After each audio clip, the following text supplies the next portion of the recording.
What's up, YouTube? This is the 82-0 podcast. Today we're going to talk about the Malice at the Palace. For people who don't know, this is the Pistons Brawl of November 19th, 2004. So, I want to start by talking about what led up to this. Now, the year prior, the two best teams in the Eastern Conference were for the 03-04 season were the Indiana Pacers. They had a 61-21 record. And the second best team was the Detroit Pistons with 54-28. And so in the Eastern Conference Finals, when they were matched up,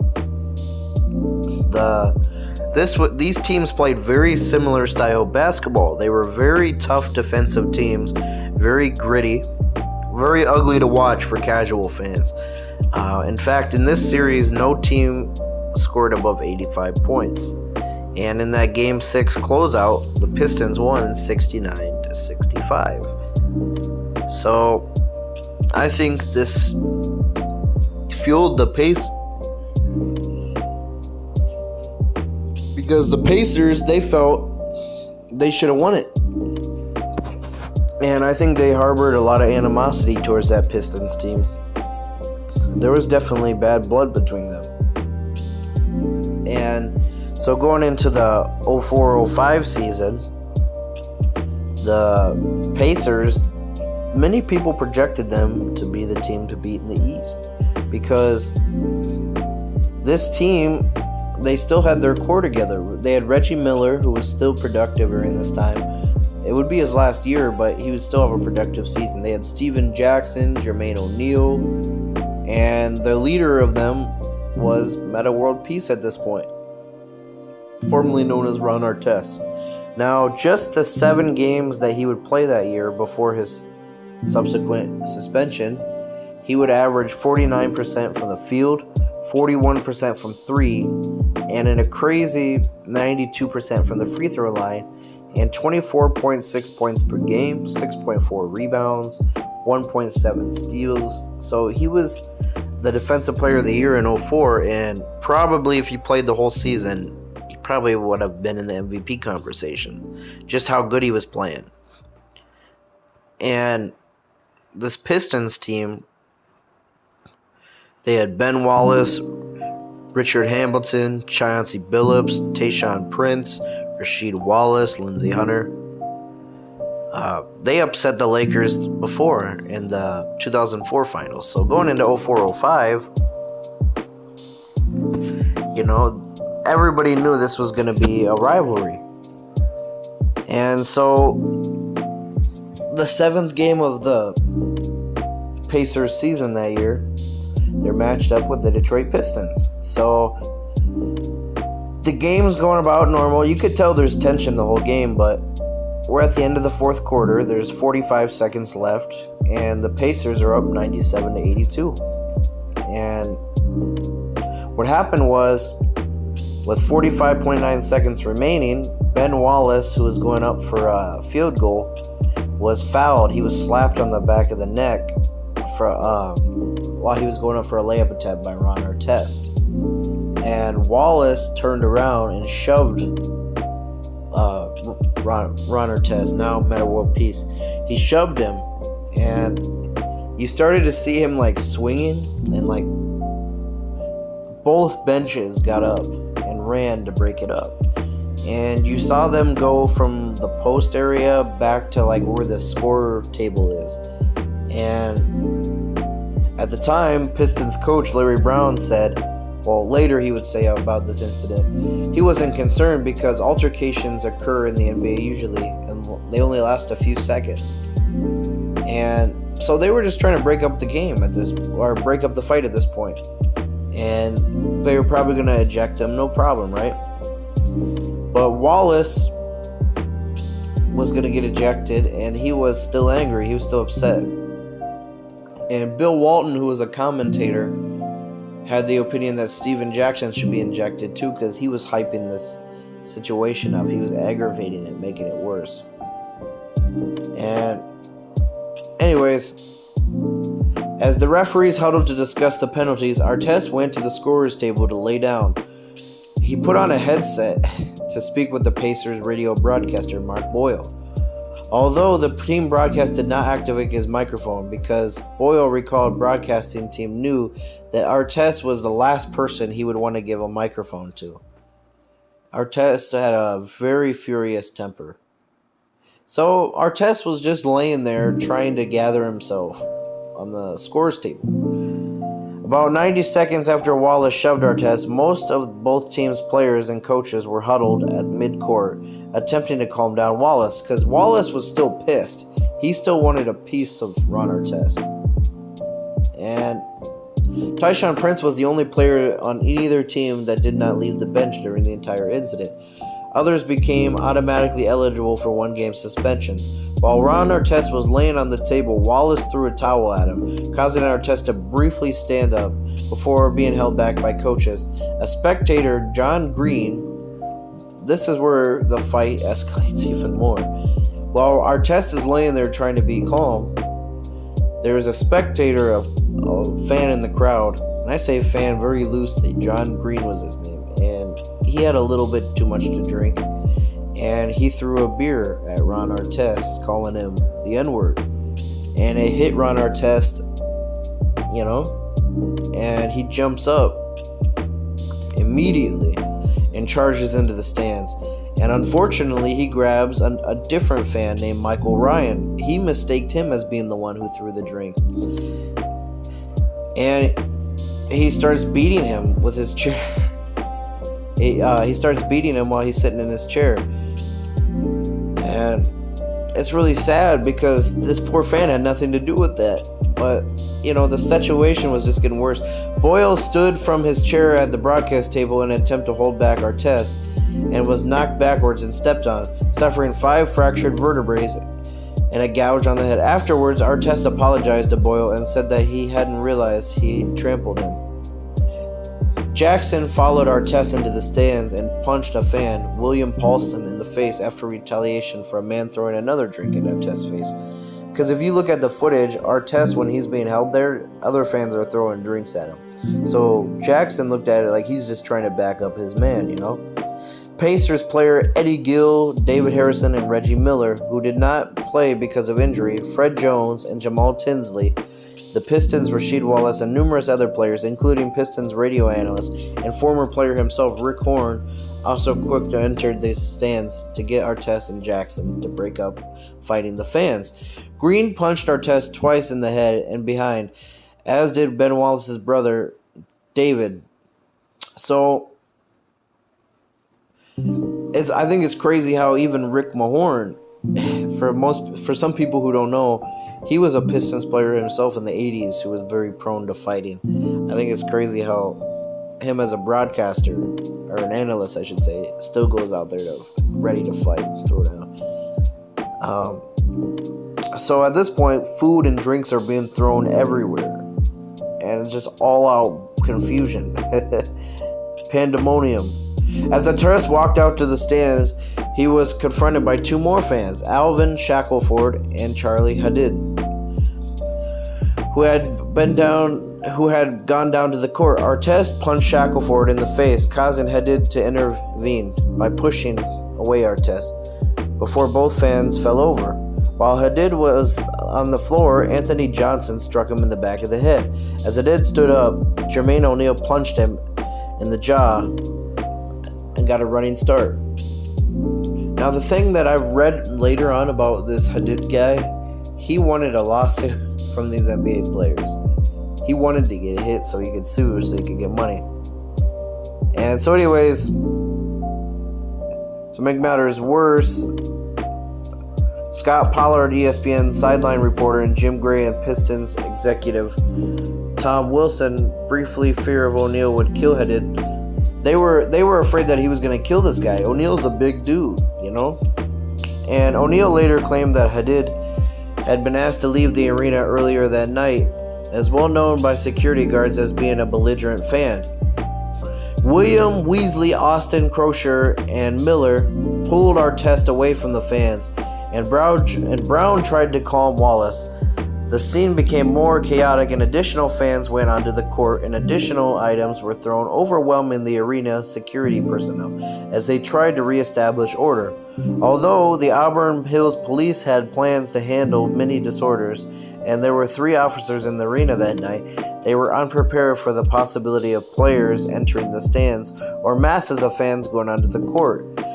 Pacers coach Rick Carlisle said, "I felt like I was fighting for my life out there." One reporter who had attempted to stop Tinsley from entering the stands recalled that the player went through me like I was butter. You know, these are big dudes, these players, and most fans aren't that big, you know. So O'Neal later said, "As bad as it looked on TV, it was at least 20 times worse in person." Pacers assistant coach Chuck Person compared the situation to being trapped in a gladiator-type scene where the fans were lions and they were just trying to escape with their lives. And, you know, you get a good feel for it watching the footage, but imagine being live in this situation. You know, just enjoying the game and, you know, players coming out into the fans, fighting the fans, and fans fighting players, throwing stuff. You can't even imagine what it's like, you know. And imagine children in the audience seeing this, which children in the audience started crying in fear of shock. Derek Coleman stood near Brown and Brown's ball boy to protect them. Because I've even heard that some of the NBA players' teams, some of the NBA players' children were in the stands and they were crying watching their dads fight. Referees ended the game with 45.9 seconds remaining and awarded the Pacers with a 97-82 win. Pistons fans booed the Pacers players as they were escorted from the court by officials and security. And when they were being escorted out, you know, through the tunnel, fans were throwing popcorn, they were throwing folding chairs at them, and a folding chair nearly hit O'Neal in the face. And as they walked out to the tunnel's locker room, Brown tried to talk to the fans over a loudspeaker over the arena in an attempt to tackle this situation. And he was pleading with the fans, "Please stop escalating this situation, just let it be. We'll handle this." No players from either team spoke to the media before leaving the arena, and eventually police officers swarmed the arena, threatening to handcuff those who did not leave. 9 spectators were injured and 2 were taken to the hospital. In the Pacers locker room, O'Neal and Carlisle nearly got into a fight themselves, as O'Neal was upset that some coaches had tried to restrain players while they were defending themselves on the court. And you can kind of see this in the footage. They're kind of holding their arms and they're being hit, and it just doesn't look right, you know. So I can understand O'Neal's frustration. So anyways, the police officers show up there. The Auburn Hills police entered the locker room to make arrests, but the team rushed Artest onto the bus and refused to take him off. The police decided then that they were going to review the footage before deciding what to do to the players. By the time the Pacers team bus had departed, dozens of police officers were stationed in the parking lot trying to protect the Pacers players from an angry mob. So, upon review of the footage, this is what happened. Ron Artest of the Pacers would be suspended for the remainder of the season, which would be 86 games in total, 73 regular season games and 13 playoff games. He would lose $4,999,000 in salary as a result. Steven Jackson of the Pacers would be suspended for 30 games. He would be fined $1,750,000. Jermaine O'Neal of the Pacers was suspended 15 games, originally set to 25 games, and he would be charged $4 million in salary, $4,115,000. And Ben Wallace of the Pistons, he'd be suspended for 6 games, losing $400,000. Anthony Johnson of the Pacers was suspended 5 games. He lost $122,000. Reggie Miller, because he came off the bench, was suspended for 1 game, losing $61,000. Chauncey Billups was suspended for 1 game, losing $60,000. Derek Coleman was suspended for 1 game, losing $50,000. Eldon Campbell of the Pistons, suspended for 1 game, losing $48,000. David Harrison of the Pacers, he didn't get any kind of suspension because they said all of his was in self-defense. And 60 hours of community service for Artest, Harrison, Jackson, and O'Neal, and 100 hours for Johnson. Anger management therapy is what they required Ron Artest and Ben Wallace to take. Now, this is the longest suspension ever in NBA history for Artest. And like I said, they even got legal charges. They got probation charges. And there was even that fan that threw the drink. He was charged with DUI because he drove home drunk. And he had a concealed weapon in his car. So it didn't end good for the fans or the players because, there were multiple fans that were charged too for fighting the NBA players. On March 29, 2005, Brian Jackson pleaded no contest to a felony assault charge for throwing a chair. On May 3, 2005, he was sentenced to 2 years probation and ordered to pay $6,000 in restitution. So all 5 players who were charged pleaded no contest to the charges. On September 23, 2005, Artest, Jackson, and O'Neal were all sentenced to 1 year on probation, 60 hours of community service, and anger management. On March 27, 2006, a jury found Green guilty on account of assault and battery for punching Artest, and he was acquitted of an assault charge for throwing the cup, though. And Green was sentenced to 30 days in jail and 2 years probation. On November 7, 2006, the Pacers issued a letter to Green informing him that he was banned for life from attending any Pistons games. Now let's talk about the aftermath of this, right? Not just the legal ramifications. Several NBA players and coaches during this time, they considered it one of the worst moments in NBA history. And there was a hockey player there at the time named Chris Kleos, and he was attending the game with Kid Rock. And this turned them off from basketball. And I'm sure it turned off a lot of fans to basketball. Pacers fans began to refer to their team as the Thugs. And the Pistons CEO Tom Wilson later stated that Artest's actions took away the physical barriers, such as tables and benches, normally separate fans and players. And Indianapolis Star reporter Mark Moneth made the statement in a way provoking the forthcoming assault. So, here's the thing, right? If you read some of the articles during this time, I'd encourage people to read into this. Some of the reporters were siding with the NBA players that they had the right to defend themselves, but majority said it was absolutely unacceptable. Artest should have allowed them to handle the guy for throwing the drink. He shouldn't have gotten the fans. I agree.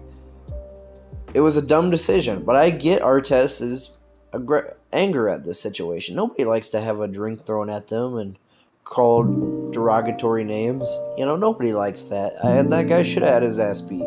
Realistically speaking, he should have got his ass beat. But, you can't always respond like that because it caused a bigger situation. A significant portion of the media criticism was directed at the Pistons fan, and 46% of the voters in the Sports Nation poll believed that fans were to blame for the incident.